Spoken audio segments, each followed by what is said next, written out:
So kept up from the street for sterilized, lobotomized, left in a carini. Got some things you say and do, tell me your brain cells off a few, and that is why I hate you. What's up, everybody? Hello, hello. We got a very special guest today. Mr. Paul Mattingly is in the virtual house. Yeah. And that is why I hate you. Paul, that's a Justin Nozick special right there. It's a good jam. It's a good jam. He knows what he's doing, together. that kid. Yes, he sure does. Mm-hmm. We wanted to welcome Paul to the show. Paul, how's your hip doing? Better every day, stronger every day. We have the technology. We can rebuild him. It's happening. Things are doing better. I got physical therapy again today. It's just a matter of getting the strength in my upper thigh now. That's my weakest point because that's where the incision is, and a bunch of muscle just got sliced, and all that kind of stuff.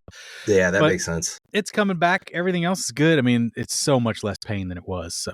Yeah, I can only imagine. If you don't mind me asking, what was wrong with your hip?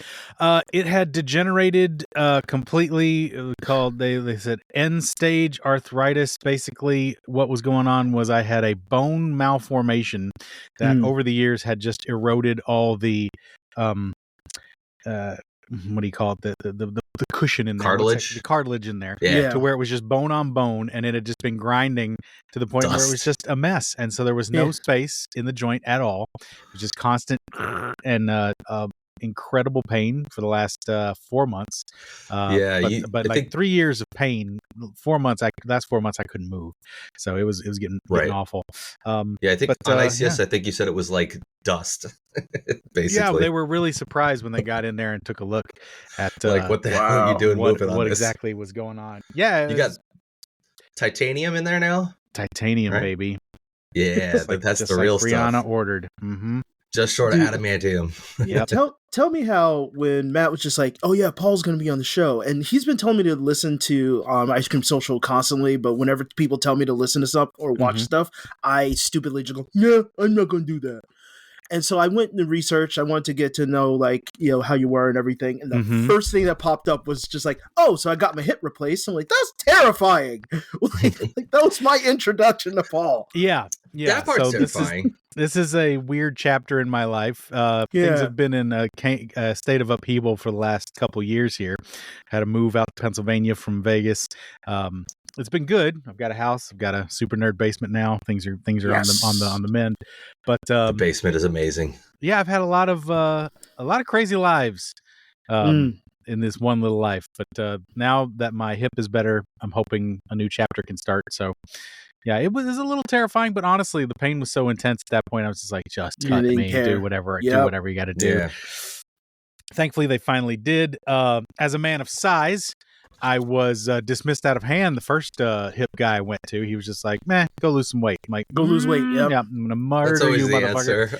And I wanted to just strangle him and be like, "Dude, 3 years ago, I was dancing and singing every night on the stage, 6 nights a week in Las Vegas as a headlining performer in a ridiculous musical. You bastard. This hip is busted. Fix it." But if they don't lose care. weight, if I could move and lose weight, I would. That's the other thing. And I ended up losing about 45 pounds with this incredible pain just because I was so. Yeah, I had no other option. I had to lose weight, but because otherwise they weren't going to do the surgery. So I was like, fuck, well, okay, I guess I'll just stop eating then for a while. And it kind of, it worked. But I got to get back on that health kick again now that everything's healing. But things are good. Yeah, doctors are the worst. I went to, because I'm still trying to deal with whatever autoimmune issue I have. And the last autoimmune or rheumatologist I went to literally was just like, "Well, you're feeling okay for right now, so we'll just take blood in 6 months." And I was like, "Oh, okay." It's a flare-up disease. You sometimes things like right now I'm going through a flare-up. Like every joint in my body seems to hurt right now. But like at the time I was okay. So he was like, "Well, you seem to be doing okay right now. We'll wait 6 months to take blood." And I was just like, "But why not do it now? Can't we?" No reason, but it's the medical system is jacked. My mom just had to have surgery yesterday for an abdominal breach, hernia thing. Wow. And it's like it took them a year to find that. Why would it take you a year to find that? And my condition Shouldn't. was fully revealed when they finally did an MRI, and I'm like, That's all they needed to do. Why did we not do an MRI 2 years ago? I don't know, but yeah, if are we broadcasting this anywhere? Is this going out? Any No, video right now going it's out? just recording. Nope. I can just show you guys real quick. So this is the crushed nothing hip. So this is supposed to be space. There's supposed to be space here. Yeah, that's right? So all it was one just, white space. Yeah, so this was just the death zone, and this is what it is now with the titanium rod that goes into my femur. Normal. Now. It's much more workable. Yeah. So absolute death. It's actually a joint. Mm-hmm. It's a real working joint. Man. Now. Yeah. So was dealing with that for a while. It was awful. So when you were researching, what other tidbits did you come across? Well, Matt would talk to me about how much of a nerd you are. I was like, that's my wheelhouse. Yeah, and so I was looking at.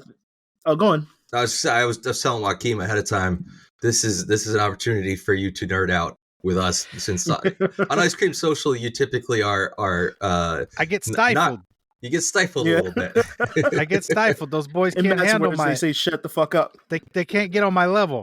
Well, because did they told you about my former life as a Klingon? Yes, you know about that. I did get a glimpse of it. Yes. So I spent a decade as Lieutenant Commander Voha. That's me promoting the monorail years and years ago, hanging out with my Ferengi friend. Dope. Yeah, it was good times. So I did that with Paramount Parks for a long, long time. And you were at the point where you learned the language, or you weren't quite...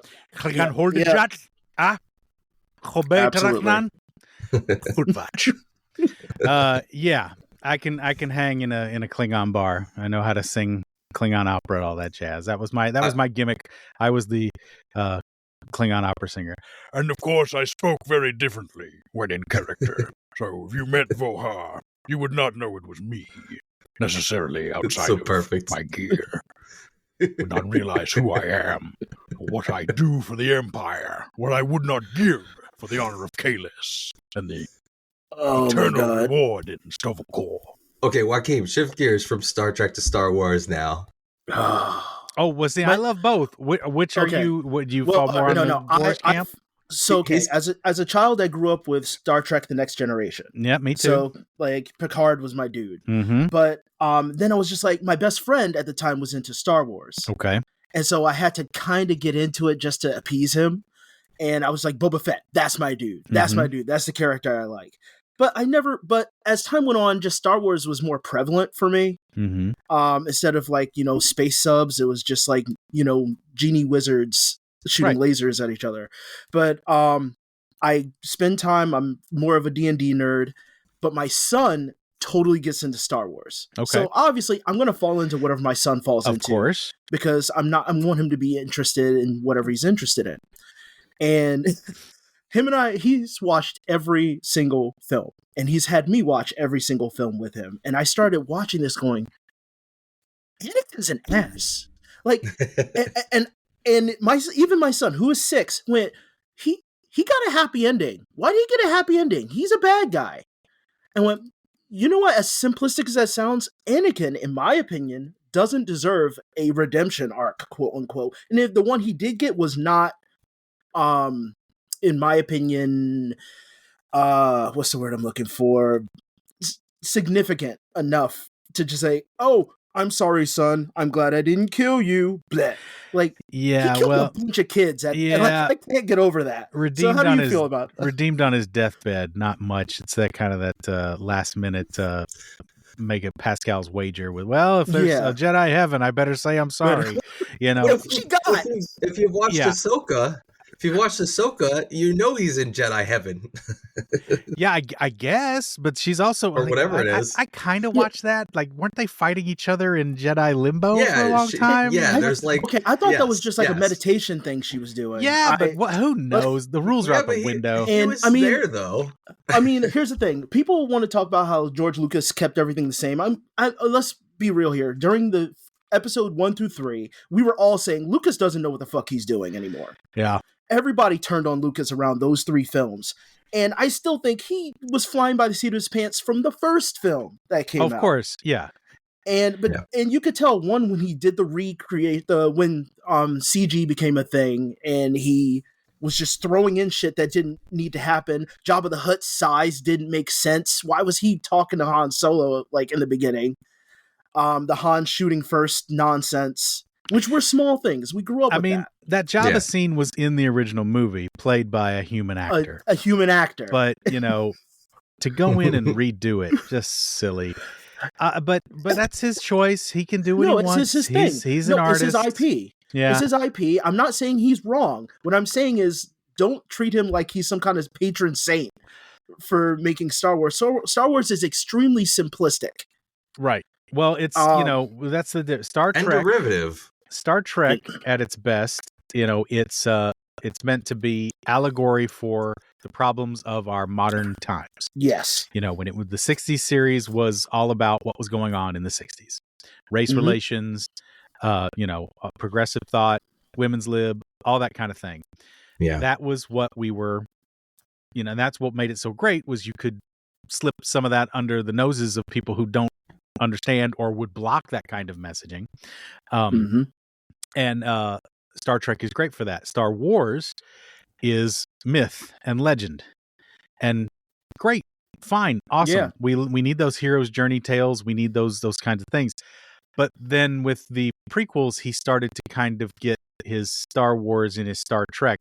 He made a very politically charged set of films, which that's cool. But if I'm an 8-year-old, I don't care about a trade federation war. However, the points that he's made have sadly come to fruition in this very country writ large. Like the warnings he sent out in those movies, he knew what he was talking about. It's just the messaging was so boring and upset so many Star Wars fans. It really was. And then meanwhile, he's also got poor Ahmed Best doing this not cool accent during the whole thing, which throws that character, because that character, have you seen the cuts? Every time I get into Star Wars, I have the same Star Wars conversation with all my nerd podcasts, so you'll forgive me. I'm repeating a lot. No, go ahead.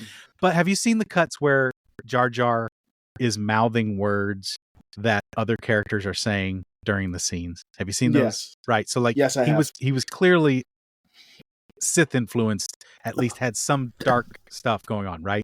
I was just going to say the only way to redeem that character was the Jar Jar Sith He was theory. supposed to go evil. Like there's artwork of him with those ears fully flailed up with the spikes in them. Because if you tweak him out, he's a freaky looking dude. He could be, scary looking critter. And Lucas lost his nerve and didn't want to do that. And also Lucas, he keeps making his bad guys and his foils black people. Yeah. That's just, he's got a habit. And so I think he had to undo that in a lot of ways. I think the same thing holds for Mace Windu, because my theory on Mace Windu is he also was an agent of the Sith. And Lucas had to go, oh, wait, I can't make every black character somehow falling on the dark side or treacherous or like Lando half and half, but the scene that always gets me is when Yoda is in meditation with the Force and he's talking to Qui-Gon's ghost. And what happens when he gets his link with the light side broken? In walks Mace Windu. There's a reason that the link got broken, because Mace Windu came in. That's a good theory. He's an agent of the Sith, man. Because I didn't fall that far. Oh, sorry. No, I didn't fall that far with Mace Windu so much. I just thought he was supposed to be completely unlikable. I thought they made him strictly unlikable. That makes sense. He was supposed to be an agent of the Sith. The purple saber, right? The breaking of contact with Yoda and the light side when he's in meditation and learning things from, he was starting to get the tea, and Mace was like, no. The biggest thing, when they finally have their big free-for-all bullshit, too many lightsabers fight on Insect Planet. It was like a Skittles. What's the Insect Skittles Planet commercial. called? What's that place called? My son will be able to tell Geonosis. You. Yeah. So they're on Geonosis. All right. So what's the big MacGuffin of Attack of the Clones, the second one? What's the big mystery that Obi-Wan's been trying to get to the heart of? He goes to Camino, and he meets up with those long neck freaks and sees the clone army. And who ordered this? Sifo Dyas. Who the fuck is Sifo Dyas? I don't know. But I'll tell you who would know. Jango fucking Fett. Yep, and Mace Windu made sure to kill him. First thing he fucking does. The first thing he did was go straight for him and kill him. No words. Whoosh. Good night, Sally. That is the end of the link between who is Sifo Dyas and how do we figure it out. That's it. There are no more eyewitnesses. The Kaminoans aren't talking. So the plan was again for Lucas to. It's not a theory. Look at it. It's just the truth. No, I mean it's well documented. What it is Lucas saying, "Oh, I really should stop having all my villains be black people," to the point where the next film he made after the trilogy was Red Tails, which is about the heroism of the Tuskegee fighters. He had such a guilty conscience that he had to go make the Tuskegee Airmen docu film, you know. It's like, you're not wrong. I'm not wrong. It's awful. Yeah. It's awful. It's really sad. I'm not gonna. Mace Windu, I'll admit, I love Samuel L. Jackson, so Mace Windu was my favorite character after Boba Fett. Yeah. But God, now I'm never gonna see him like that, and I kind of prefer him to be a Sith at that point. Like, absolutely. Well, he and Jar Jar absolutely would have been better. It would have made Anakin's fall make so much more sense. I am tired to death of Palpatine. I just can't. I am so tired of him as a villain. He was just literally just like, "Oh, I'm going to plan this," and I did it. Like, that was his whole shtick. He was literally the Family Guy meme of himself. Yeah, it's so That's dumb. what he is. At best, there are 6 Star Wars films that I will recognize as existing. Most days, I only acknowledge 3. I can't with it. It's just too much. Yeah. For me, it's literally the first 4.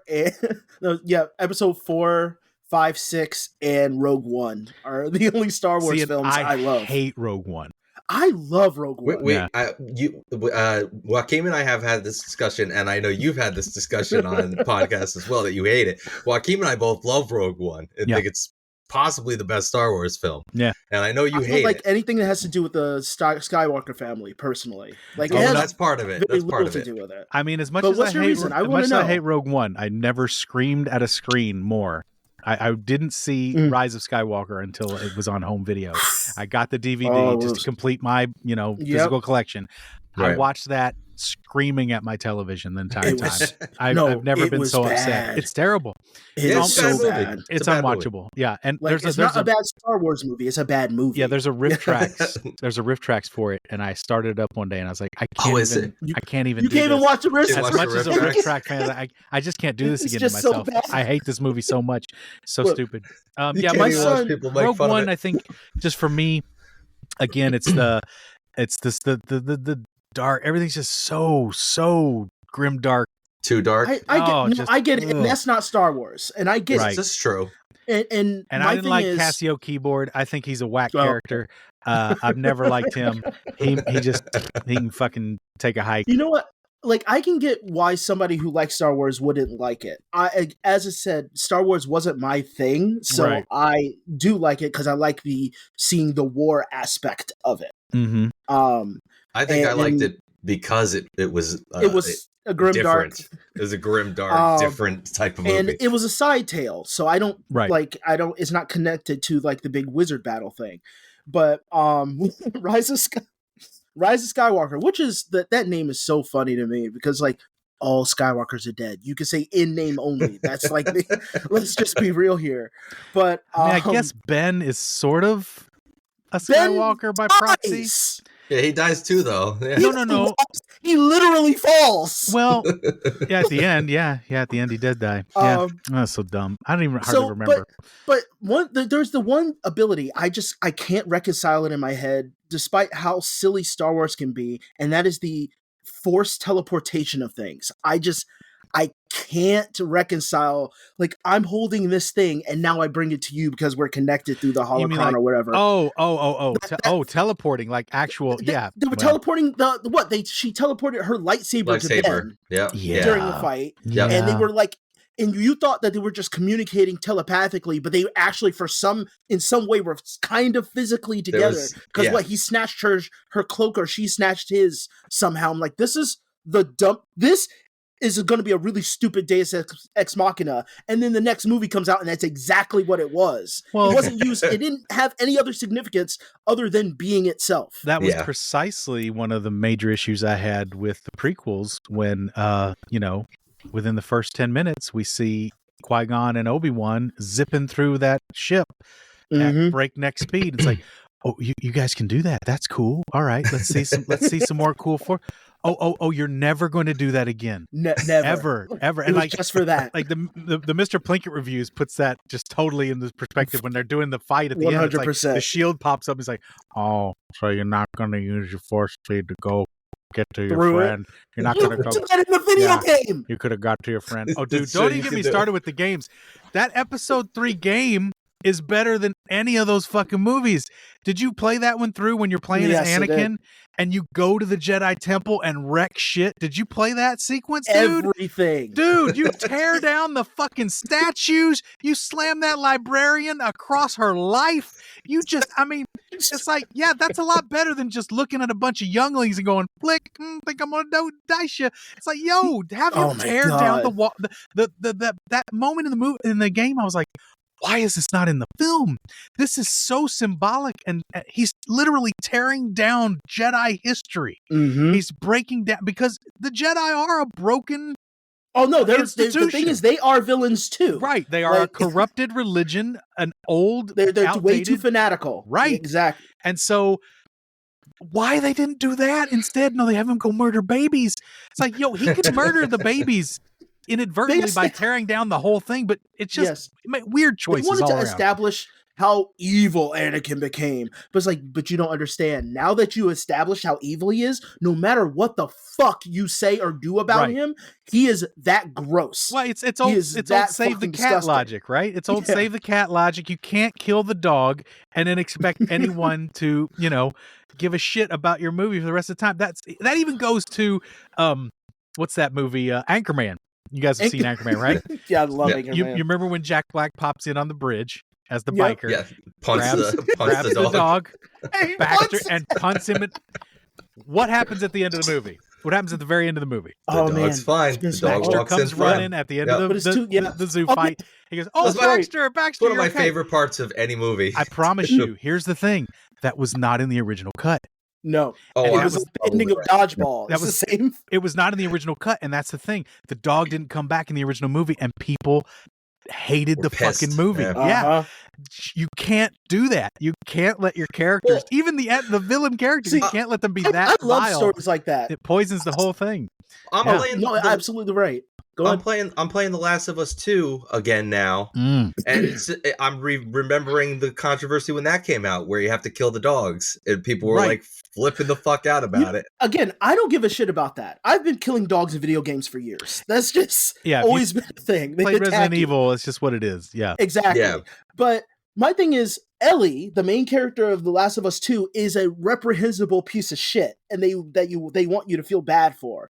Yeah. I'm sorry. I get it. She's angry. Joel did, sacrificed everybody for her, but she does some terrible things plus killing dogs. That is what the real problem is. I'd say that the good thing, quote unquote, about that is that, like you were saying with Anakin's redemption arc, I think Ellie really, in the end, you see her really in the mire of her choices, right? Like absolutely, she's punished. She is paying for what she chose for choosing revenge. She lost her wife. She lost every spoilers, I guess. Wife and kid, fingers. Yep. Joel. Yeah, everything. She lost everything. So she wanted to kill Livs. She let her. It's it's a brilliant story for that. In so much as they show that this protagonist made some hard choices, decided to go down revenge, and has to live with those choices, and her life is going to suffer because she decided to follow and go quote unquote revenge. Yeah. Funny enough, I feel the same way playing Cyberpunk 2077 right now. Like, although you have to kind of play that in your head because the story doesn't care about that shit, but it keeps putting you in situations where you're like, this world is shitty. You are shitty as well. Just are you? And so when they give you moralistic problems, like there's a mission with a character Lizzie Wizzy. Lizzie Wizzy, if you don't know, is a pop star. Yep, she's a pop star who has full body modification. She's one of the few people who can do that. But she's losing herself. She's becoming more machine and more the icon than she is the person. Right. And sounds like Miku. Yeah. Actually, she is.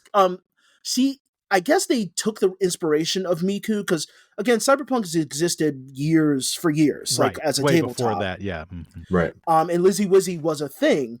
But she was just kind of like in the background because she wasn't a playable character or anything. But in this, I think they did take that idea of Hatsune Miku and said, well, what if we inverted as if Miku was a person first, then became the idol, and now is like a full machine idol, but still with a human soul, so to speak, quote unquote.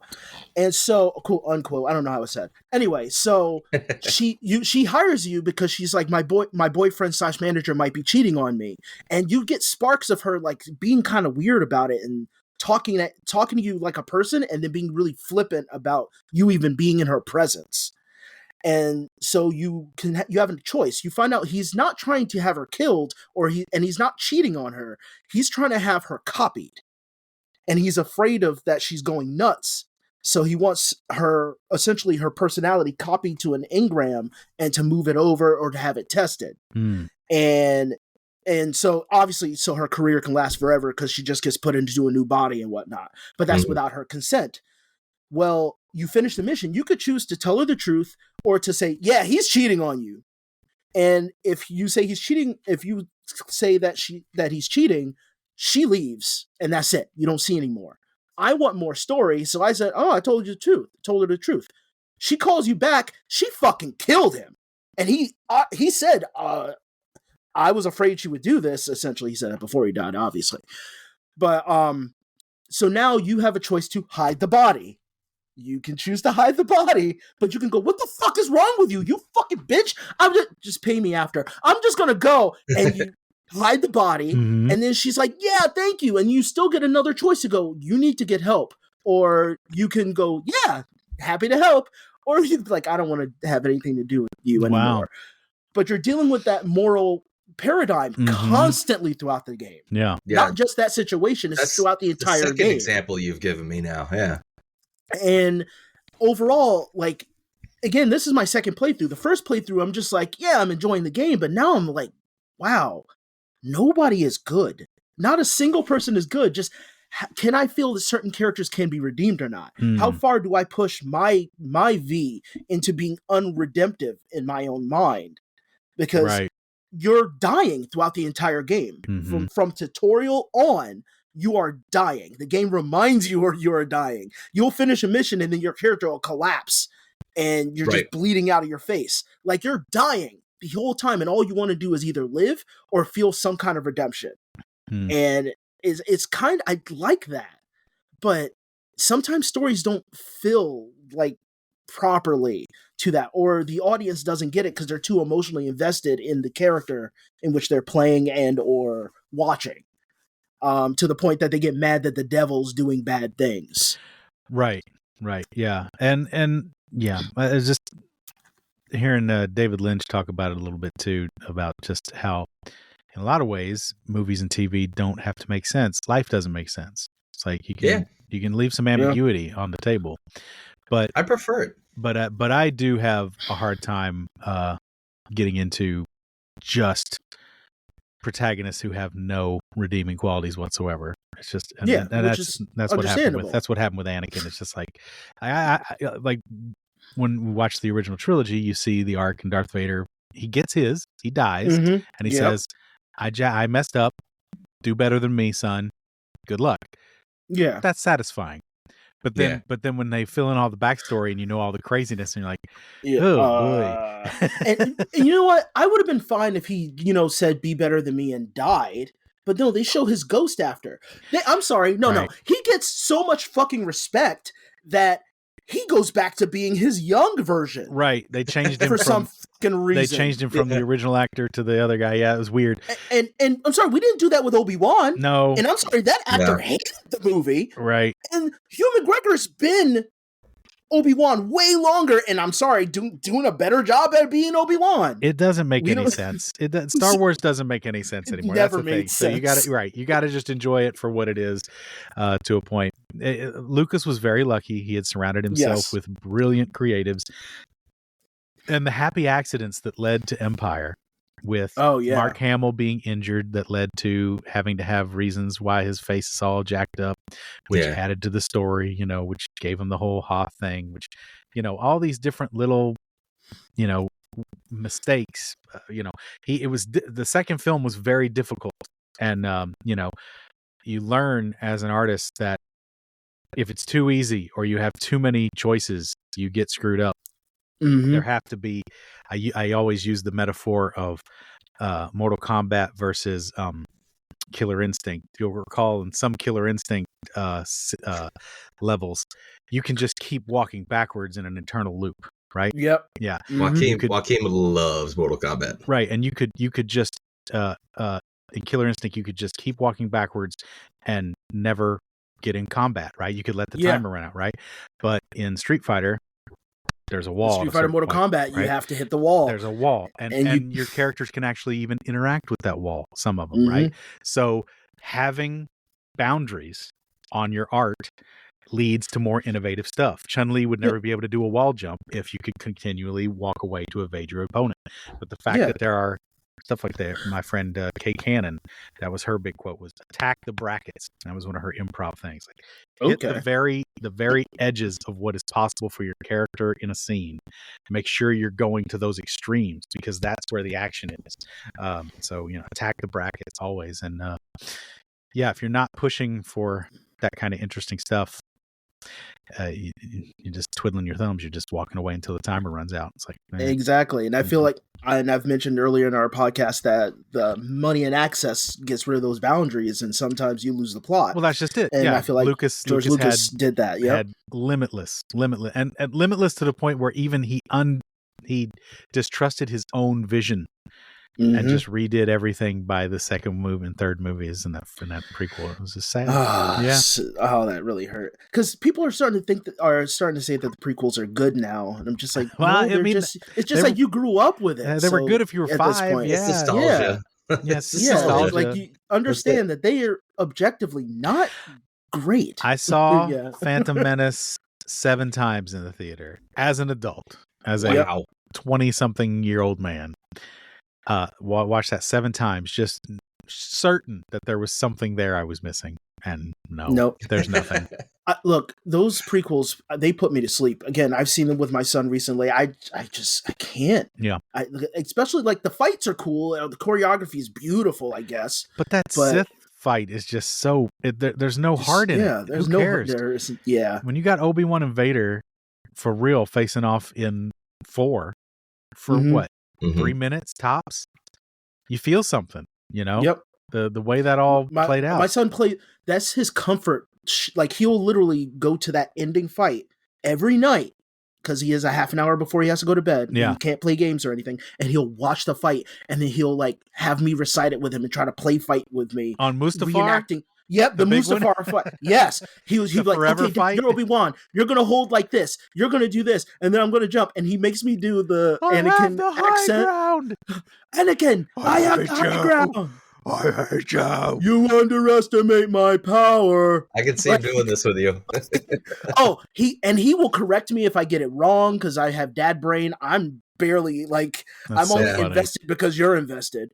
Right. But then he goes, and now he does the jump. My son kills me with this. He goes, and he does the sound, and it kills me. But one little tidbit that I did find in the Obi-Wan show that had to do with Hayden Christensen's acting ideas. Oh yeah, people used to make fun of. Yeah, people used to make fun of. You mentioned this to Hayden me. Christensen for his Anakin voice, which makes sense, right? He was a very wooden actor. But I didn't notice when he became Vader, he actually did change his cadence. And what we found out was what he was trying to do was copy James Earl Jones. Right. He was trying to sound how Vader should sound. And I was like, I get where you're going, but now I kind of feel like maybe he just spoke like that because of the breathing apparatus. Let's not try to write that into the fiction that he just had a separate personality that speaks different. Right. Right. And So- that whole thing. Just forget. It's a Forget. mess. I can talk about that Yeah, forever. we can go on forever. We can Forever. cut. It's just Yeah. Well, let's move on to. Did you guys see the Wolverine, Deadpool and Wolverine? I can't watch trailers. I can't watch trailers. You can't bring yourself to watch it? I don't like to watch trailers. I can't remember it all. Yeah. Like I remember these damn prequels from 20 fucking years ago now, and it's still in my brain. Right. I Funny forgot. enough, Paul. Funny enough, Paul, that you say that. That's fine. I'm not going to try to tell you to do it. But one thing I can say, this is literally one of the very few trailers that doesn't tell you much of anything. It's just a hodgepodge. I'm glad to hear that. Scenes of them being together. Mm-hmm. So I'm very much looking forward to it. The most you get is what you believe is going to happen. They meet, they hate each other, they become buddies. The end. Yeah, that's really all there is to it. You're right. The trailer doesn't really give any story away. It's just like you said, a hodgepodge of. Well, as a longtime Marvel boy, so I'm a Marvel kid from the jump. I right. sincerely hope this puts the MCU back on track in a much more interesting way. I hope it happens a lot faster than DC doing their reset.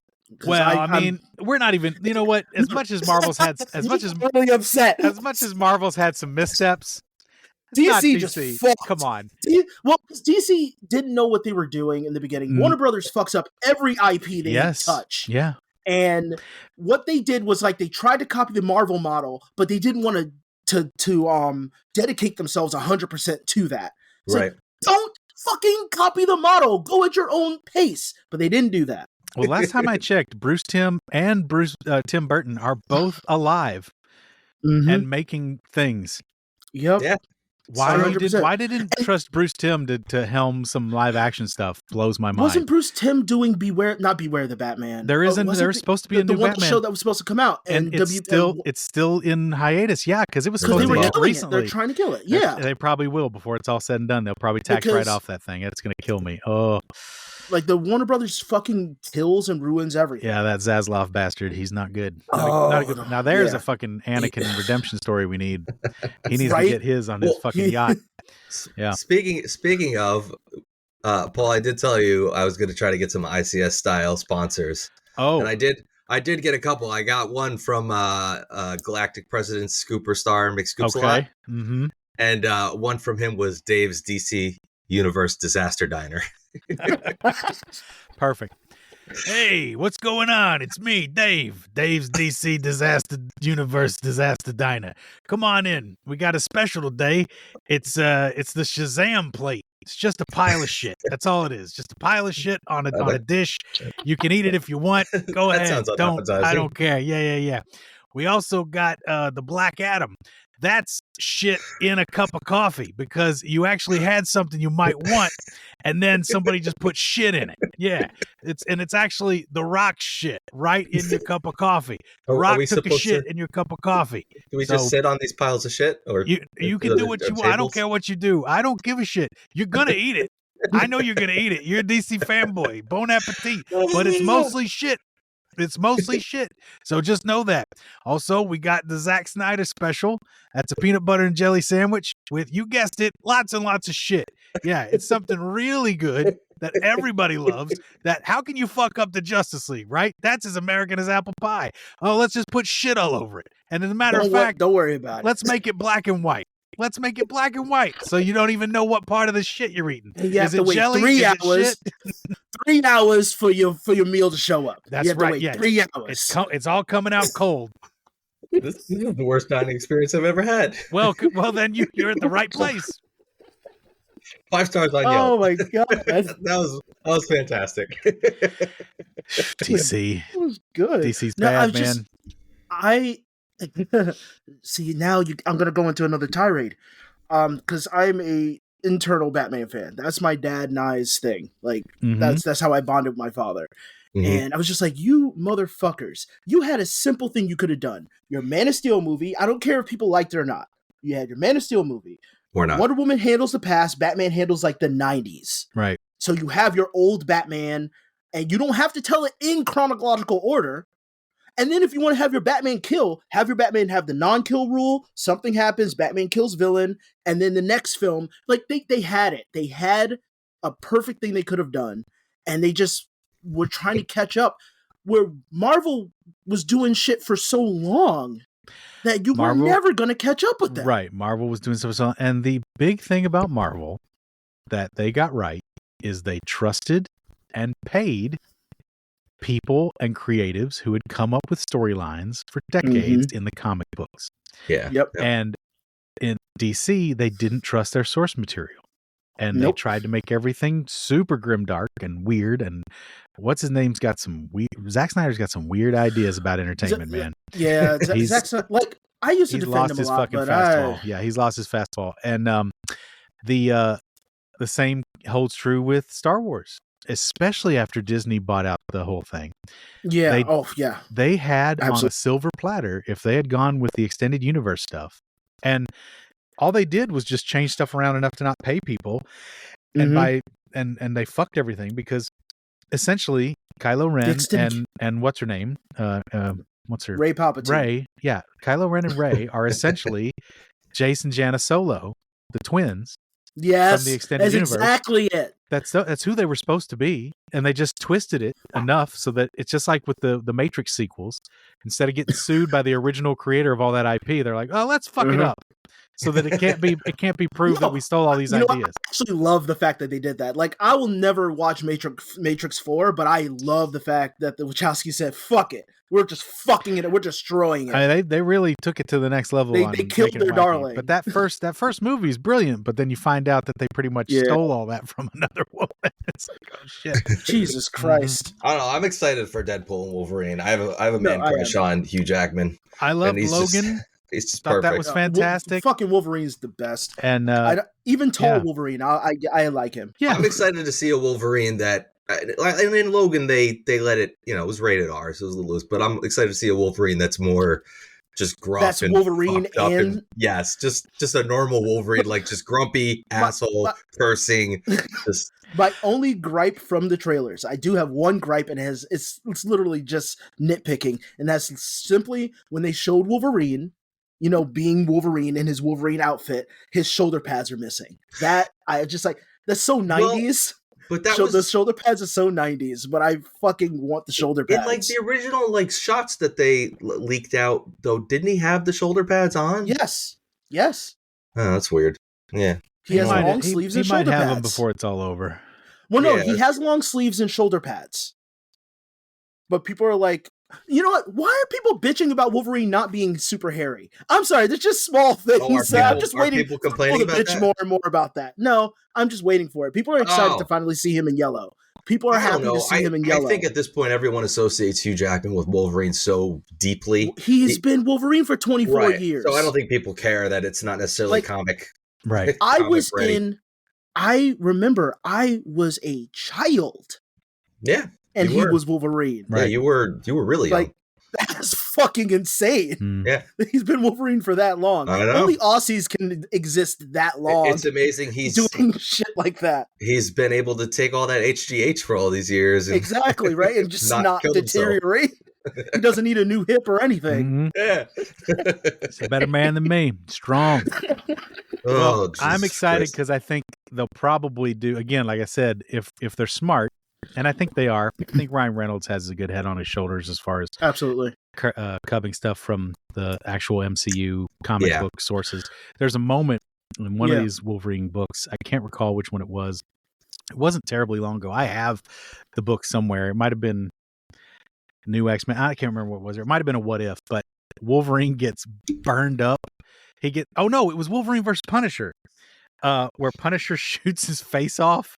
Oh yeah. Then he gets burned and all that kind of stuff, but he still comes back. Like I gotta believe they're gonna pull a Wolverine gets his face shot off thing, right? They're gonna do some horrifying shit with Wolverine. Right. Yeah, I think so quite too. Sure. Because both of them have that healing process, right?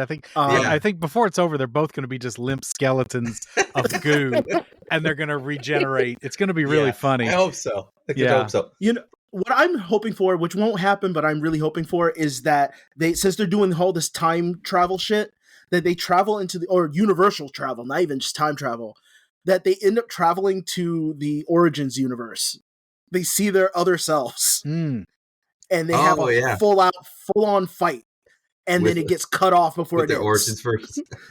And then Liev Schreiber shows up, goes, "What the fuck is happening?" Like, be interesting. I think they'll probably end up in the animated universe too, right? Which 97. I just started 97. Oh, I have to start that. It's X-Men 97. I'm still waiting for it all to be done before I can binge it. That's what I'm waiting for. I'm waiting for the whole thing. I've seen the first two. It's good. So I can binge it. I wish I still talked to my mother because that was our show. Yeah. Oh, yeah. That was such a good. I love that show. I remember Pizza Hut had like a special thing where they had like a DVD you could get for free when you went to Pizza Hut with like the kids meal or something. And I was so happy about that. Do you want to keep bantering, or do you want to get into talking about video games? Whatever you want, man. It's your show. That's true. All right, we'll talk. Let's do a little talk about video games and get into our topic here. Here's a David Sorensen special here. It's time to begin the complaining. We have that, and we complain the whole show. I was going to say we're going to begin the complaining. Yeah, it doesn't make any sense. I think it's meant to be a bit of a misnomer. I like that. All right. Yeah. we spend an hour or so complaining about shit, and then we are going to complain some more about. So this week we're talking about video blamers. So that's and Joaquin, I'll let you start because you wanted to do this topic. But all these people that blame video games for all the ails in the world, and kids being dicks and violence in the world. I remember being a child, and my dad rented me from ShopRite, from the video section of ShopRite, Mortal Kombat. And Mortal Kombat was so cool. It was like old Shaolin shit, and then I ripped the guy's head off, and it was just like the coolest shit. So I went out with my friends, my best friend, and we were playing for a little while. He was Scorpion, I was Sonya Blade because I was like that, and I lit him on fire and he died. Wait, no, I'm sorry, that didn't happen. Why? So, what I'm trying to get at, you did the kiss of death. The kiss, and it blew and he burned to death. Yeah. No, I pretended to do that because I've never wanted to kill somebody because I played that video game. Right. I was six or seven. Yeah. When that came out. Yep. Absolutely. Years later, I'm a teenager. I see politicians on the news once again blaming video games. Around that time, I was playing D&D. My mom forbade me to play it because she's a minister, and I, how really? That is. I didn't know that. Yeah, I didn't know that. My dad was a deacon. My mom was a minister. I knew that part. I didn't know that you were forbade to play D&D. Yeah, doesn't mean I didn't, but yes. Well, I mean, when your parents tell you can't do something, you typically end up doing it. But again, my dad introduced me to Mortal Kombat, so I don't think he cared. So then time goes on. I'm an adult now, and I have kids. And my son, he plays the Texas Chainsaw Massacre all the time. Loves that game. He's actually really good at it. But I'm look on the news, and they're talking about video games leading to real life violence again. I'm like, I've been on this earth for 30 some odd years, and I've been hearing this over and over and over and over again. So I remember Mortal Kombat coming out, and it was a big thing with Mortal Kombat. It was, oh my God, it's so hyper violent, it's going to make kids kill people. Postal, Mortal Kombat, Grand Theft Auto 3 came out. Grand Theft Auto 3. Then it's going to make kids go kill prostitutes. Because kids can have access to a car and prostitutes. I don't understand why. I don't understand why it's coming up again now. Like, where is this coming from? It's easy. That's all there is to it. It's just an easy thing to blame. It's easy. It gets press, and it distracts from what's really going on with these motherfuckers denying us healthcare and infrastructure and a right to live. And absolutely. It's disgusting. That's all it is. It's smoke and mirrors. Joe Lieberman finally died. Rest in piss, Joe Lieberman. You son of a bitch. He is part of the reason we don't have healthcare, proper healthcare in this country. And he spent a great deal of time arguing against video games. Like, Lethal Enforcers was his big thing. Lethal Enforcers and Mortal Kombat. Yeah, back in the day. But I he remember, kept it up. Man, he I remember kept it up Lethal for Enforcers. decades. And it's disgusting. And it's an attack on art. It's an attack on expression. But these are scapegoated things that it's since time immemorial. When books first became a normal thing, people would go about saying, "Oh, don't become one of these mouth-breathing, drooling, sitting at home in a dark corner, masturbating and reading a book all day." It's like, yo, anytime fresh technology that expands the brain is on the platter, the powers that be don't want you to learn. They don't want you to grow. They don't want you to experience joy, or heaven forbid, a narrative that you can actually play a part in and experience some other. You can maybe learn some empathy from a different person's point of view. Oh shit, that's dangerous as fuck. So, that's the whole thing. And video games, like I said, it goes back to books. It goes back as far as you can imagine. Anytime new technology, here we are with a new TikTok ban. Give me a break. Yep. Anytime technology advances and it allows people to connect, to express, to think, the powers that be don't want that happening. And so they do their best to put the kibosh on it. And our government is terribly complicit with that. And again, it's smoke and mirrors, and our media plays into it because it's cool. At the end of the day, it's fucking cool.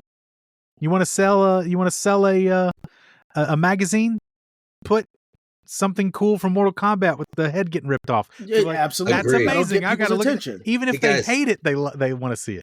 I got somebody at my door, so you keep talking. I'll be right back. All right, you go ahead and do your thing. So we'll do that. Joaquin, I completely feel you though, man, as far as the religious undertones. My mother was a nun and my father was a priest. So what? Wait, how? Yeah. Please run that back for me. So they were both in holy orders for different amounts of time. They were close in the Kentucky, Ohio region. And eventually there was a time when my mom's order of nuns were getting driving lessons from my dad's order of priests, which and that's a recipe for disaster. That's a mistake right there. But anyway, a couple years later, both. Do you want to join hedonism? This is the religious version of it. Exactly. They had both dropped out of the holy orders at different times within about 2 years of each other.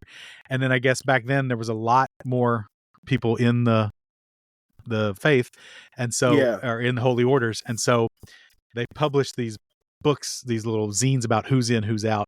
They found each other on there and ended up dating briefly, and the rest is history.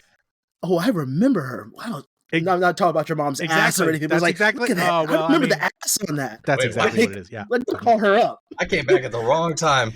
You can't quit a bad habit, man. That's what it's all about.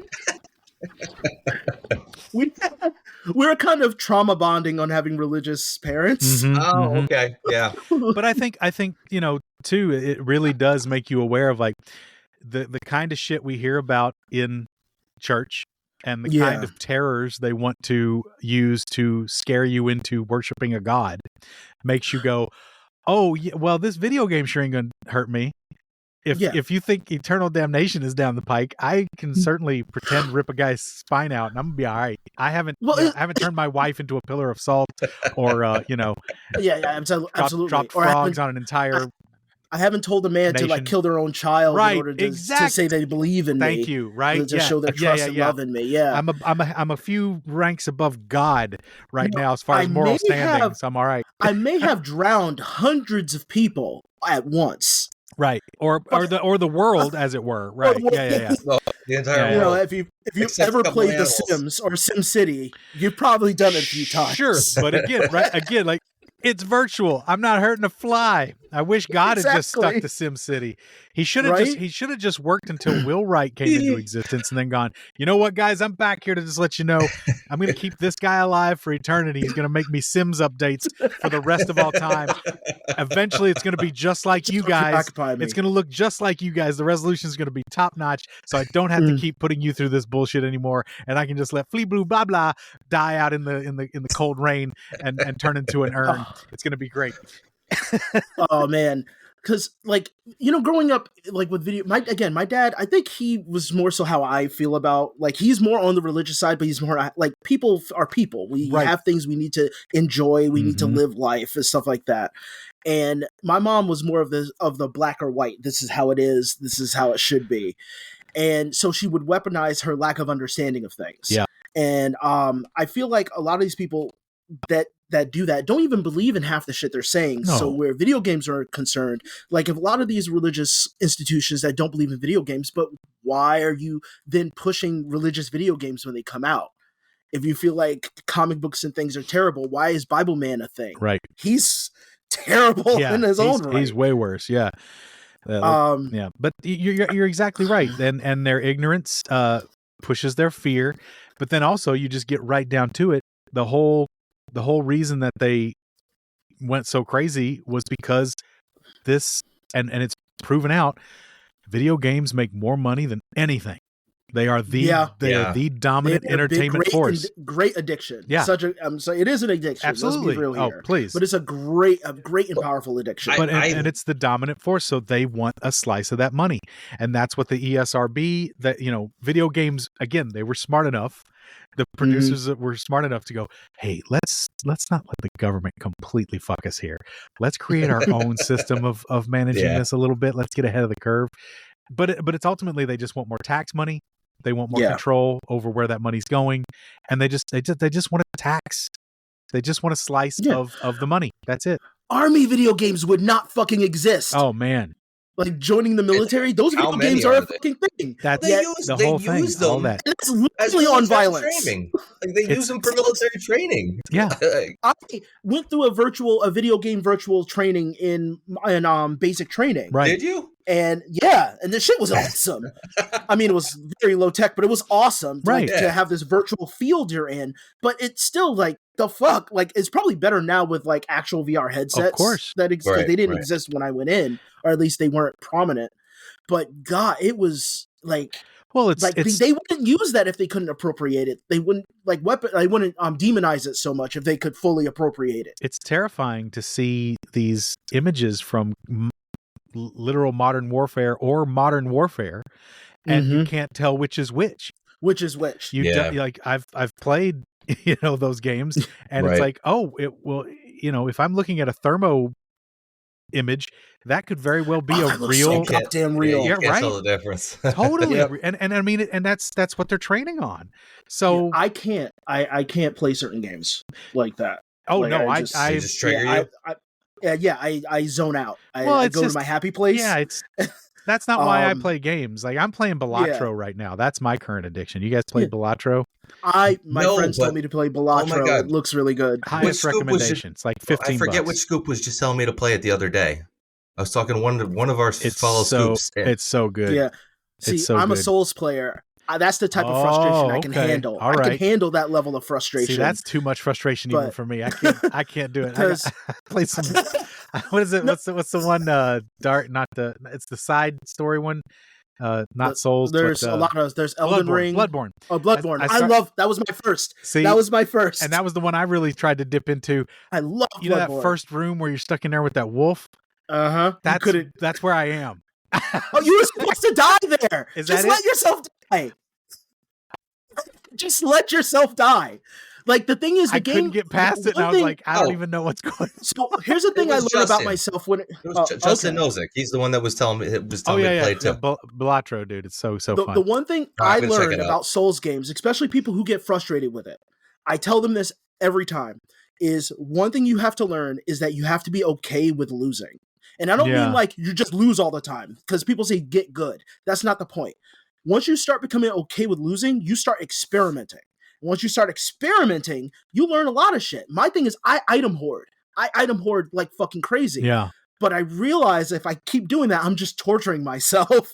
And I can muscle my way to a certain point, then I have to start using items. Right. And I have to teach myself that every time I play. I'm the same way with most of my games. Zelda has been my most recent obsession. I loved both.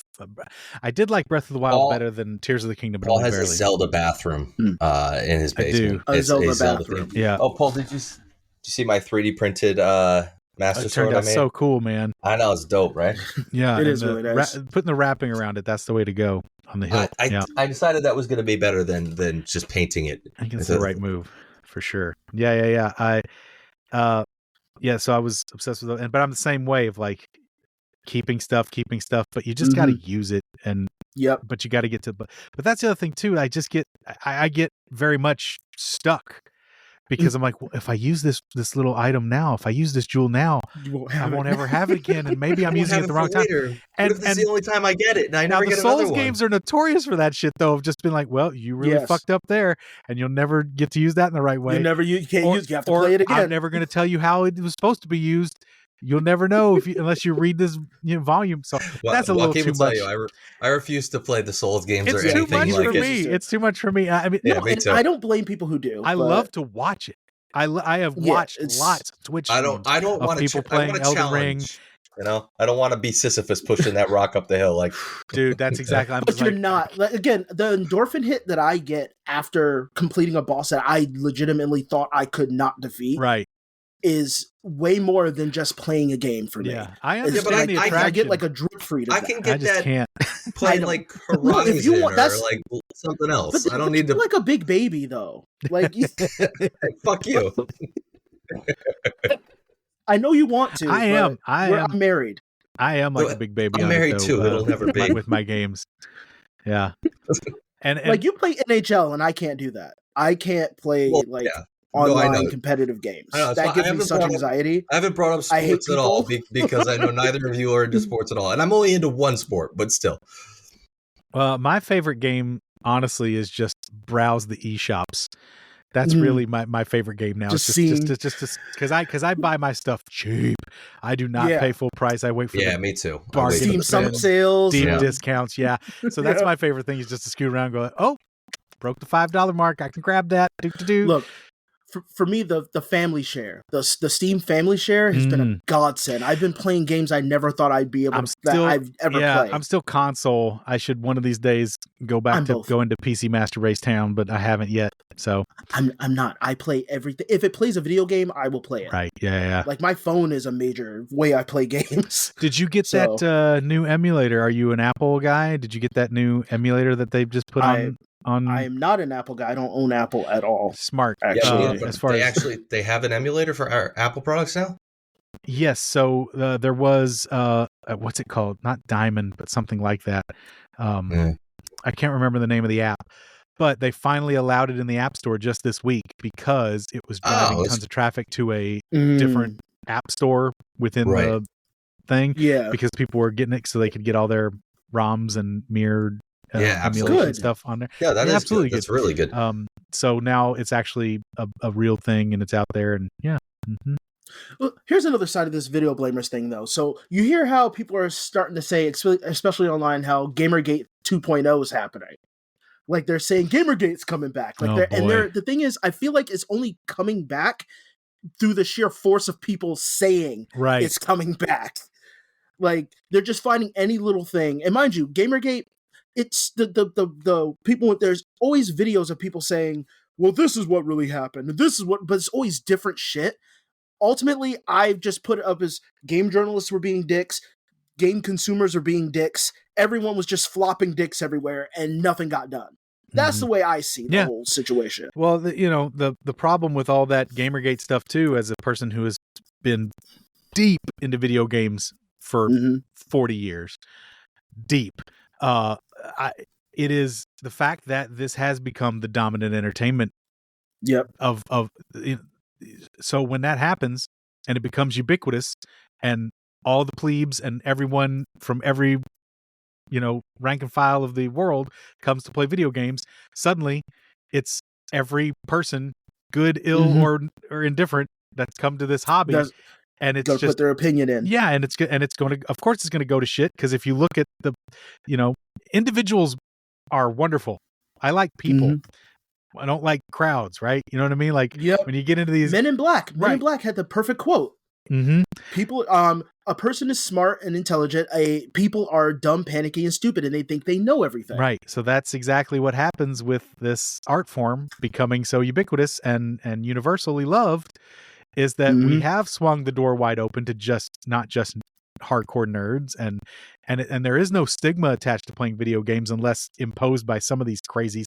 I'm seeing some of that pop up now. I'm like, are you kidding me, dude? Yeah, are you know kidding what? You're right. me? You're absolutely right. Like I've had somebody like it's gone that far that people are like, I self-punish and I read comment sections all the time. Oh no! Did you not see Wreck-It Ralph?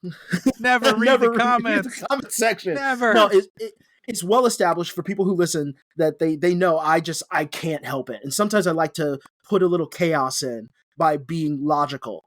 But overall, I'll go into a thing and one guy goes, "You play video games, so you need to just shut up, bro." Like, says something so stupid like that. I'm like, you're commenting in a comment section about video games. Do you not? Where are you just doing this to piss people off, or are you that stupid? They're doing it's a trolling thing. It's a trolling thing. Yeah. That's just it. And that's no. I just fear people who do think like that. It's just like, well, you play video games, so and you read books. I don't know where you're going with this. Like, none of it makes any sense. People are just desperate and lonely and sad, and they're looking to upset other people for enjoying a thing. It's like, don't yuck people's yum unless they're harming someone. Don't get in their way, you know. And that goes to self-harm too. We can all take it too far. I certainly have been guilty of that. Neglect is a form of harm. Exactly. Right. But you know, I keep telling myself I'm not hoarding with my collections. So long as there are 2 feet of space for me to walk easily throughout my home, right? That's the main thing. If it ever gets to a point where it's less than 2 feet of space for a walkway where there's stuff stacked, then I'm in trouble. But no, I'm very conscientious about keeping things really like Batman organized with your collection. I'm very just like, if I cross that line. Yes. Yeah. Eventually, I'll turn into Zuron and be like, we gotta sell all this shit. Forget it. I do. Okay, so, I know this is not on topic, but because I have somebody I can talk to about Batman real quick, because I'm sure you understand. You mentioned Zurin Ra, so here's the thing. Like I tell myself I'm a Spidey guy, and I am, but I have a fuckload of Batman stuff too. So because I'm not DC, I'm Marvel, and Spidey is my guy. But I do. I have a ton of shit with Batman. But go ahead, let's talk. So I grew up more with DC than I did with Marvel. But my thing is, like, my time in college really was my Marvel time. Okay, because that was during I think the Hope Summers saga with the Messiah Complex. That was around that time, and I love the Messiah Complex. You know what? And X-Men. And I actually happen to be friends with now his name's gonna fly out of my head, but the guy who came up with Hope Summers. Really? Yeah. He's love Hope Summers. He's an improviser. He's an improviser, and we've done shows together. This is like a decade ago. He's very close friends with my comedy partner Matt. James Asmus.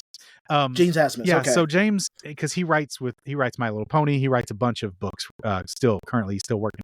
He and his other partner Jim, they did the End Times of Bram and Brawn. And what was the last? I'm familiar with that. And they both also did Survival Street. That was their other project that they just did together. So yeah, that's interesting. That was the time. Okay, Hope Summers. That was your college years. That was when I really went into Marvel. Okay, like really got into it. I used to play the Marvel tabletop game, and so we would coincided with what was happening in the Marvel comics. Cool. Mm-hmm. And the way, like, if something was happening with Marvel, that was affecting our game. I like that, and it was really fun. It was probably the best tabletop time of my life. But so I started going, you know what? I actually just like characters. I like individual characters. Mm-hmm. So like Batman in his gallery, his world, that's just my thing. Best Rogues Gallery, second to Spider-Man. Second to Spider-Man. You know what? I feel like they're way too similar for me. They are similar. They are very similar. They're way too similar. There are because I relate Batman and Spider-Man closely. Like I draw Batman and Spider-Man together all the time because I feel like that they would just work together. They would. They have They pretty much, the lemons to lemonade type of people, essentially. Yeah. Just one whines a little bit more because that's the way he copes. Mm-hmm. I'm not telling you which one whines more. One's funnier. Yeah. One's way funnier. Mm-hmm. But I just see them working together. Yeah. Like, so with Batman, like what's going on with the comics now with like he has a robot hand and he created like the Zur-En-Arrh personality. I don't know if I like or hate them leaning so deep into the Zur-En-Arrh that he's now a character, like a villain who speaks like Adam West Batman. I don't know, man. I love that. I don't know how I feel about it. Who's it? who came up with the last. I've got the last two. Yeah, I know who you're talking about. It's just not the clicking main Batman with me either. book being written by Zdarsky. Zdarsky, was that Zdarsky? I believe so. With his last two, I've got the two hardbacks on that last run where he gets up and it's like, "What's wrong with you?" He's like, "I just fell from the moon," shit like that. Like it's fucking great. It's like taking that golden age nonsense and just bringing it fun. Now, and that's what I mean. Like why they didn't incorporate that shit into the DCU live action. I feel like missed every opportunity. With James Gunn, they may start doing maybe. That. Yeah, no, he's got that cosmic sensibility, and just like Marvel's got a great cosmic, background stuff. So does DC if they really want to get invested in it. And they were just too afraid to. Yeah, I feel like that's what it was. They were way too afraid of doing that, and especially like. People want to say the typical thing with Batman, who he's just a human. It's like, no, he is a human, but he's in a world of people who wear underwear outside and fly around. Yeah. Like, he's not just a normal human. No. There's nothing normal about him. From his money to his personality and his abilities. He is not normal whatsoever. No. You'll appreciate this. I didn't mean to cut you. Yeah. My pest control guy decided to just show up to spray for bugs, and he's in the basement spraying. And he set off my water leak alarm with the chemicals. And I went down and I was like, "Oh, no big deal. Don't worry about it." And I look on the ground by where my water softener system is. And I went, "Oh, the ground's wet." And I started rubbing it. And he went, No, that's the chemicals I'm spraying, man. Oh, no. I'm so stupid. You're dead. You've got seconds to live. I washed my hand. Oh, well, I'm sorry to interrupt. Sorry, guys. No, that's okay. Well, unfortunately, I have to bail because I got to go get my physical therapy appointment. No, I appreciate our conversation. Oh, no, it was lovely meeting you. Great. And same. I'm going to get to listen back to the podcast and hear things that I wasn't privy to. Yeah. Paul, thank you so much for joining us. It was my like pleasure. the coolest thing in the world to have you. Appreciate a lot of fun. On. A lot of fun, guys. And fuck everybody who talks shit about video games. Yeah. Absolutely. Fuck them. All right, take care. Yep. Take care, man. Yep. Bye, guys. I'm so disappointed in you, Matt. Why are you disappointed in me? Because you keep proving me right that you're just a big child. I know. I'm not the smartest. I'm not the brightest bulb in the drawer. That was fun. I got to not be part of our podcast for like you were so excited for him, and you. I know. I'm such a fucking. I didn't expect the guy to. I honestly, I forgot. Like, it was like weeks ago that I mentioned it. I forgot they even said they were going to stop by today, and they didn't give me a time or anything. And like the doorbell rang, and I was like, "Oh, whatever. I'll just ignore it." And then I was like, I looked at the camera and went, "Oh, that's the guy with the chemicals from the pest control place to spray the house outside for bugs." Oh well. Well, do you want to keep talking about other stuff that we didn't talk about already? We can banter a little bit more, and you can splice it in however you feel like. I'm not even going to splice it. I'm just going to. We talked about our topic, and now we're going to bullshit a little more now that Paul had to leave about some shit that maybe he wouldn't have cared about. Let's see, where were we? Oh, sports betting. I forgot to tell you. Yeah, you got into sports betting. I got into sports betting. I'm disappointed. My brother was over the other day, and they had like one of those. We were watching the first Rangers playoff game. They had one of those like FanDuel or what I think it was FanDuel commercials. Like the commercial finally got to you. Well, it was like because they're aggressive nowadays. It was like deposit $5, make a $5 bet, get $150 in free bets, and I was like, oh yeah, I've been interested, but my wife, she doesn't really think it's a good idea for me to do it. And he was like, oh man. He's like, it's fun. It makes the games more fun. He's like, you only got to bet like $1 or $2 on each game. You don't have to like go crazy. And then when you're watching games like, that aren't the Rangers that you don't care about as much, it's a lot more fun to watch because then you're like, oh, I want this team to win because I've got $2 riding on the game. And I got to tell you, it does make the games more fun. No, it is part of the addictive thing in your head. That's what it is. I know it's fun. It's fun. Not fun. It's terrible. It's not. I'm not going to let it get to that part. I knew it was going to be trouble once they got Kevin Hart in on their commercials. They've got everybody in those commercials. But that's what I'm saying. Once that happened, it just fucking snowballed. I don't understand how sports betting was like a mob thing that was super illegal, and they'd crack down organized crime, whatever you want to call them, organized crime task forces and teams would be like getting down on these guys and going after them and stuff. And now, not only is sports betting completely legal, the fucking leagues are all invested in it and have advertising everywhere. A single vote is the difference. I mean, I guess you're right. Difference. I guess you're right. One vote, maybe a palm full of dollars. It's just crazy to me that like now it's just completely legal to go, and not even you don't even have to go anywhere. You can go on. And guess what? Tell me how many commercials you've seen for gambling addiction seminars and things that actually help people who get gambling addictions. I mean, at the end of each no, ad, they put have that there so they don't get sued. They have don't even fucking go there.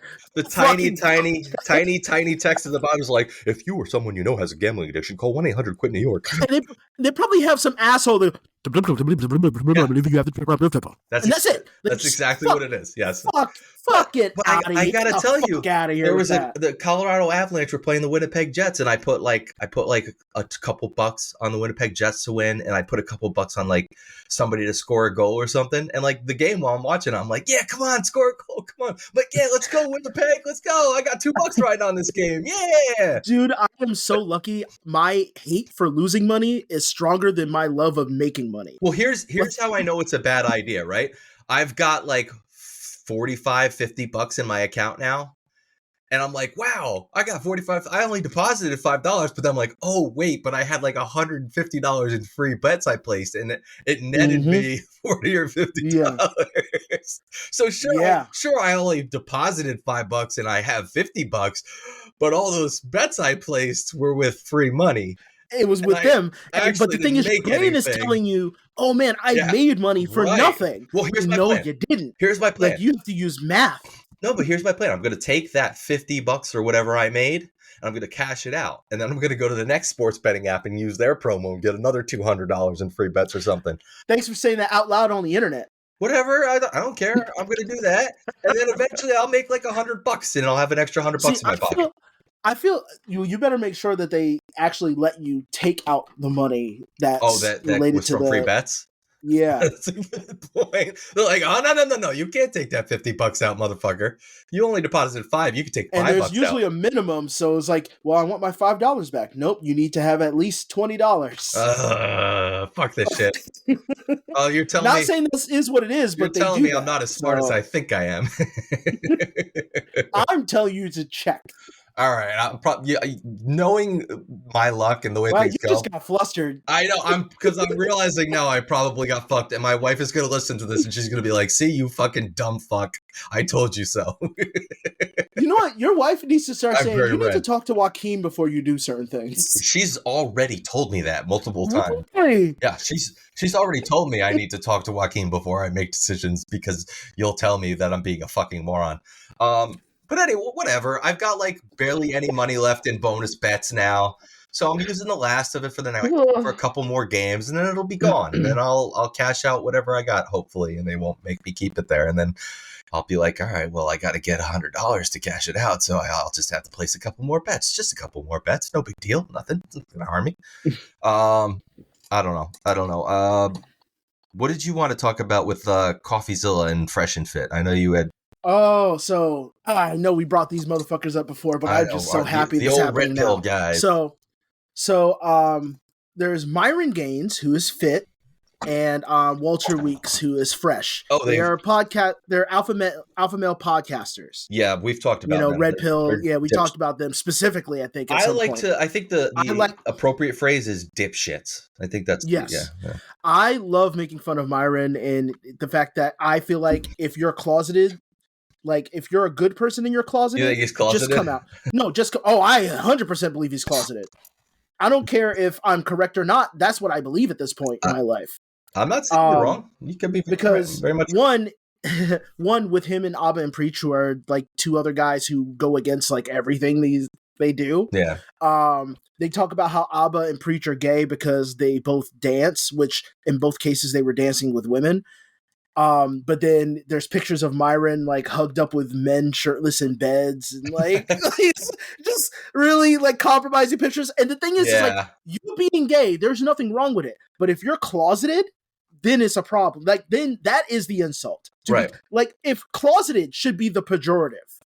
because you shouldn't be closeted about your sexuality at any point. No. And I understood the necessity of it back then, but there's no necessity for it now. Well, there's a necessity for him to keep his podcast going without people freaking out. The fact that he put himself there, but the thing is, he's supposed to have integrity. He's supposed to be like a real man. Does he? But he has zero integrity. No, he has none. No, but his whole shtick is supposed to be that. Oh, I know. His whole shtick is this isn't. I'm a fucking jackass, but yeah. Yeah, but I'll bring this around to Myron in a second.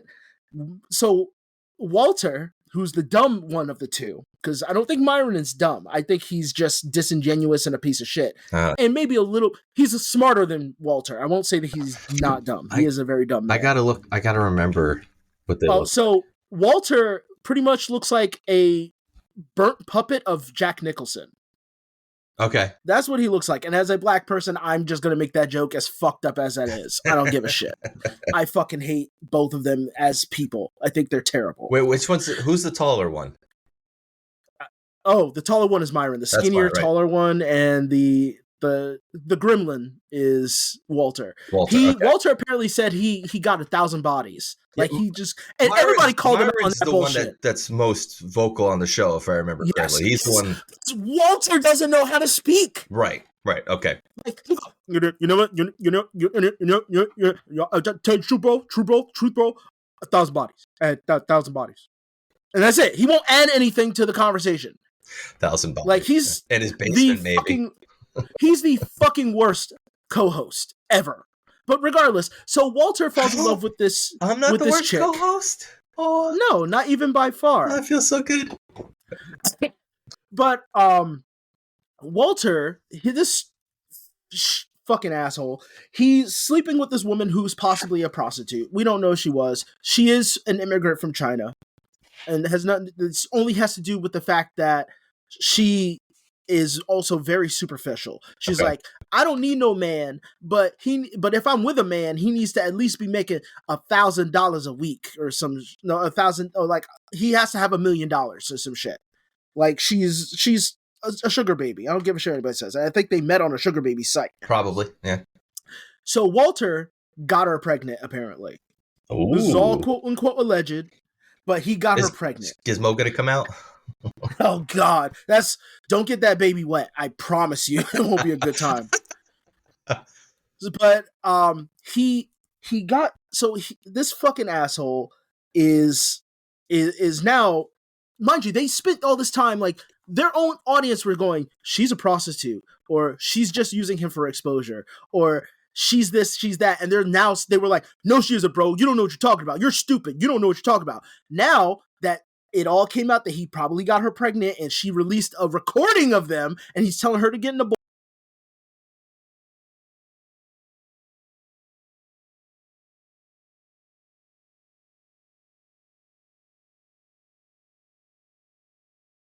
because he's too stupid to understand that maybe you should have nutted in her. Right. Simply do not nut in the woman. It's usually a bad idea if you don't want to get somebody pregnant. But mind you, Walter's so dumb, he doesn't even believe that 2 + 2 is 4. He thinks 2 + 2 is a man-made construct. And I understand where I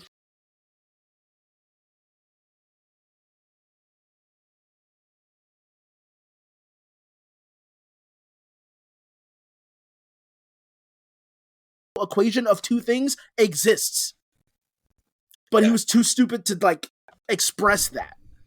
Sounds about right. And so now, I don't even believe he thinks that sperm plus egg equals baby. Like, so he thinks there's more to this equation. Yeah, and now he got this woman pregnant apparently, and he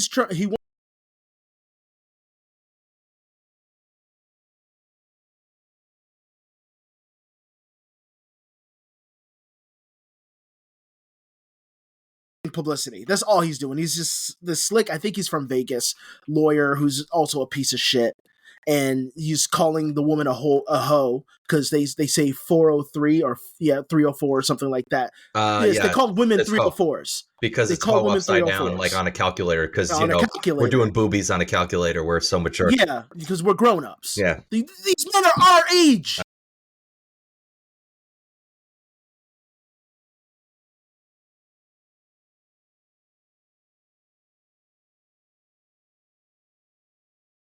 whatever. I'm not a lawyer, so fuck that, right? Right. But so now Myron goes on this huge tirade, and he's like pumped up. He's like, you motherfuckers aren't here for us. You aren't here for us. You motherfuckers, you want to make fun of us? During our darkest times? Our darkest times? He got a woman pregnant. That is the darkest time?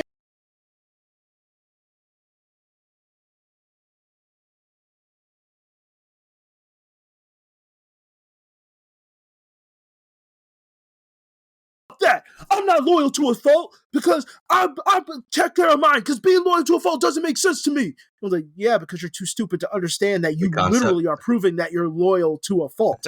Like, even if your friend is wrong, you're going to stick with them. That is literally what loyal to a fault is. The definition of the term. Yes. And I know I overmodulated, but that, like, Myron gets to me.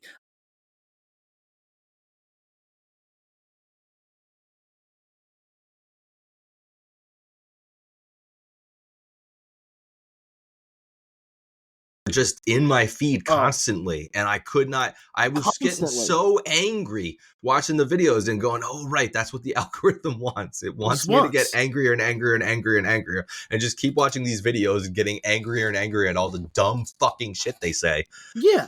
So the man takes a mug, throws it across the screen, not like across the studio, and breaks it because he's just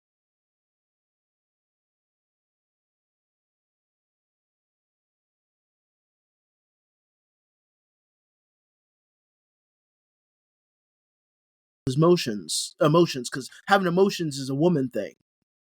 And so I'm just sitting there, and all I can hear is him going, man, it should have been me. He should have nutted in me. Having a baby. Like, that's all I could hear listening to him the whole fucking time. It could be true. It could very well be true.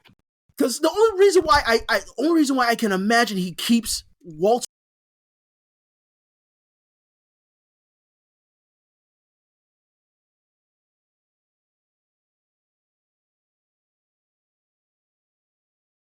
feeling behind. Well, he's already paying him.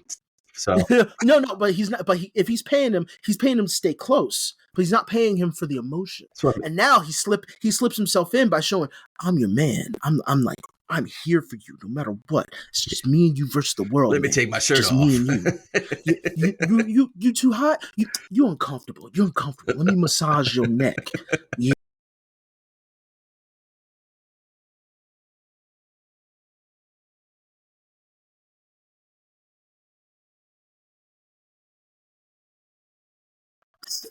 I had a construction handyman type guy here to give me a quote on a possible project, and he smelled really good. And I was just like, dude, what is that? I was like, whatever cologne or aftershave you're wearing smells so damn good, man. And he just looked at me like, I was like, I don't mean to be weird. It smells really good, man.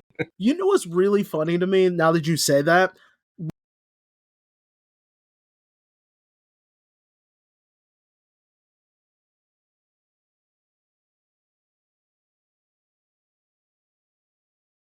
I'm not saying I was right.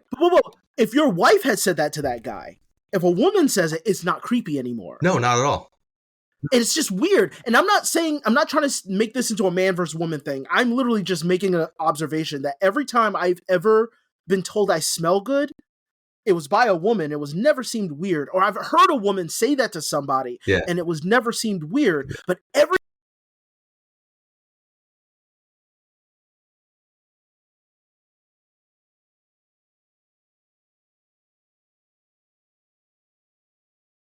man, I'm just, you know what it was? I've done it. I went, oh wow, in the back of really my mind, I was hoping he would tell me what it was so I could go get it. So you can find it and get it. Because it smelled so good. I was hoping he'd just be like, oh yeah, it's blah blah. But instead he just looked at me like, I'm gonna go now. He should have just like whipped around at you and went, it's my natural musk. And just walked. That's my armpits.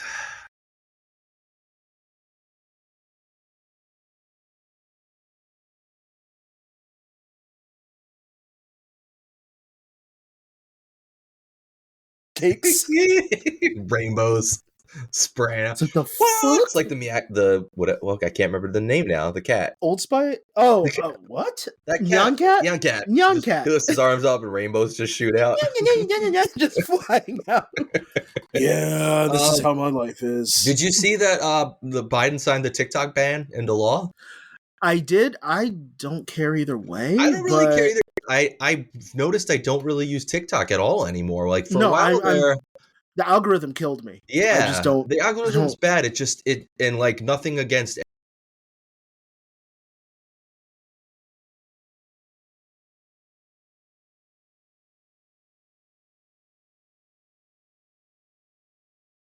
transgender people and women selling wigs. From a generation where transsexual wasn't offensive. Man, so it's really weird. When Rin was on and I said it several times, I wanted to just crawl into myself when she corrected me. Well, okay, so this is not to be offensive to anybody. I grew up with transvestite being the typical, the not stereotype, but being the term. And then it altered because.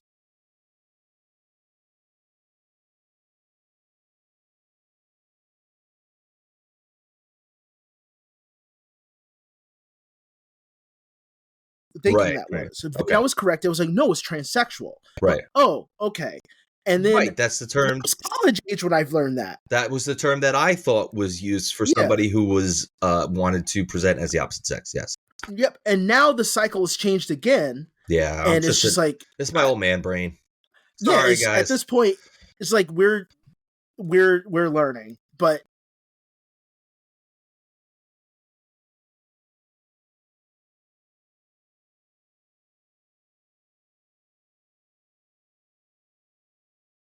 Not being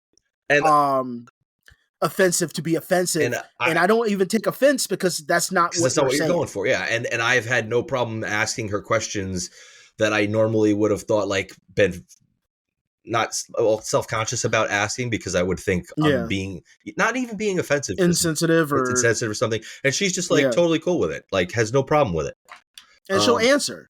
Right, that's what I mean. She answers, and it helps me learn and become a better person. So that's why I feel so strongly about what I say about trans things, even if I am wrong. Right. Because ultimately I'm learning from someone who's going through it.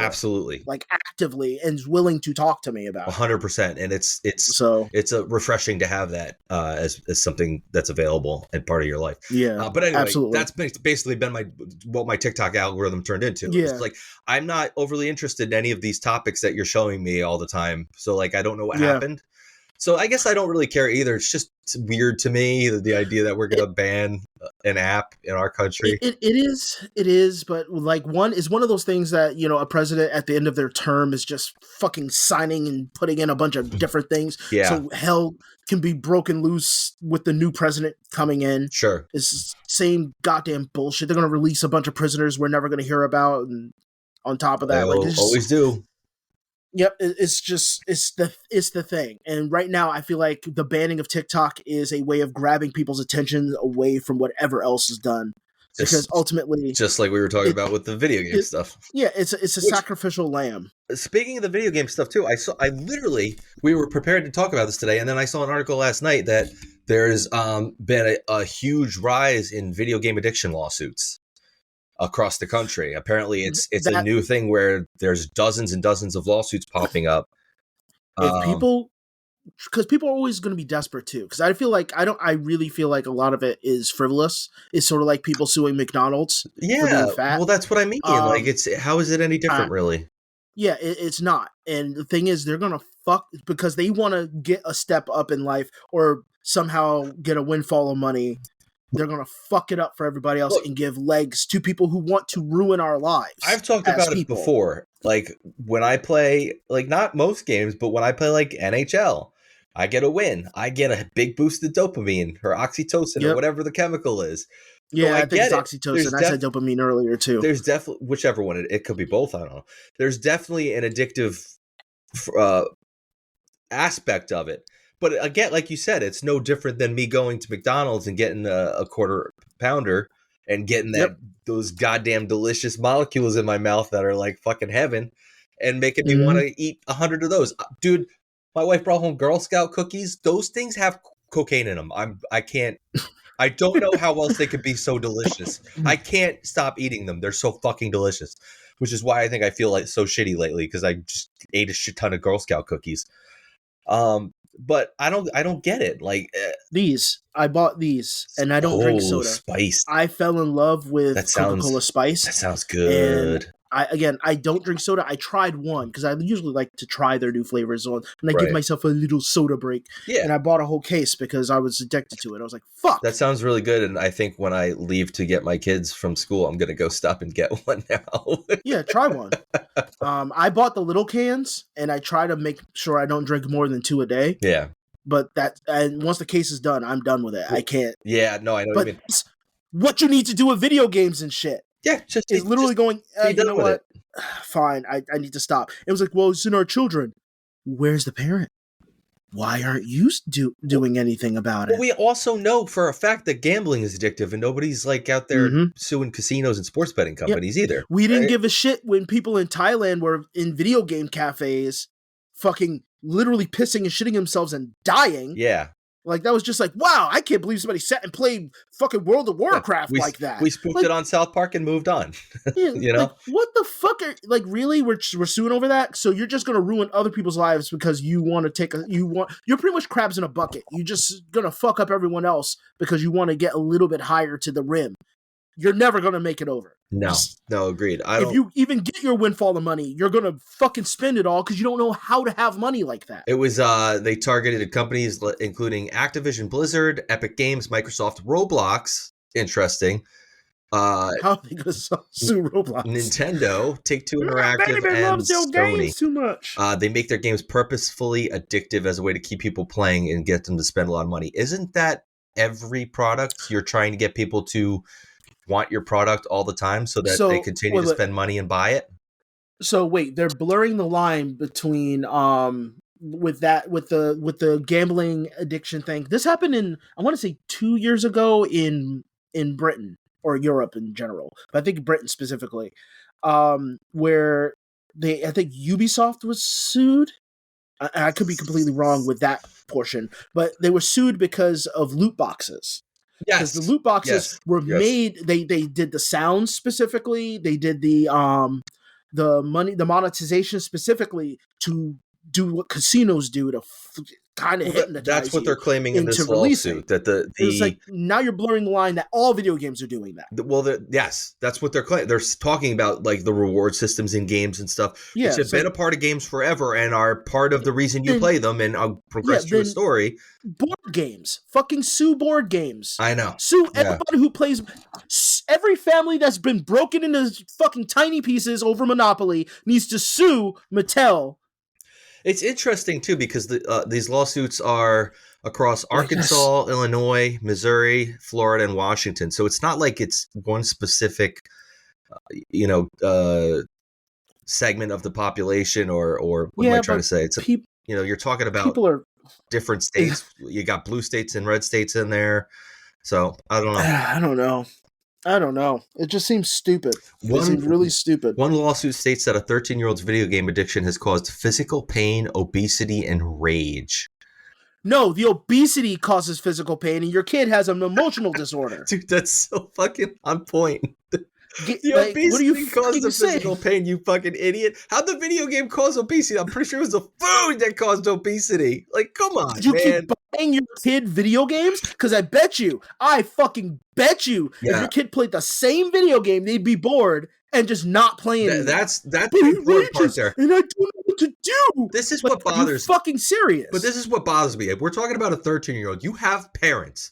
You have parents that are in charge. When my kids act up, I say, no iPads, no tablets. Game goes off. You don't get the game anymore. You're fighting over a game. You're obsessing over a game, whatever. You don't get it anymore. So like, you're talking about a 13-year-old. Parents, be fucking parents. But you're going to sue somebody else because you didn't know how to tell your kid he couldn't play a game anymore? Get off his fat ass and go exercise instead of playing Roblox? Video games? The addiction to video games and then getting punished and having it turned off with them having no choice in playing it is such a good exercise for your child's brain to understand that things will not go your way all the goddamn time. I agree. You can't always have an endorphin hit. Agree. Or maybe have hours where the game can be ran and the game can't. Take your lazy ass off your fucking phone, because I'm sure you're on your goddamn phone. Yep. Unplug your kid's game, hide the plug, and you're good. They're not going to be able to get on. Well, they rage. Well, you're going to have to weather the storm because your kid's not going to be good all the fucking time. Absolutely. And like you said, maybe your kid has an emotional disorder and maybe you should get them some help, you know? Like, what a load of dog shit. Money is not going to make that shit better. Guess what? You're suing, you're going to get money, and what's going to happen? Your kid's going to still play video games. You'll just have more money to spend on them playing fucking video games. And then they're going to be living with you for the rest of their lives. Go fuck yourself. Take whatever limb you have and shove it inside yourself as deeply as you can. All the limbs. Maybe you'll stimulate a nerve that'll click your brain correctly, and you'll understand how stupid you are.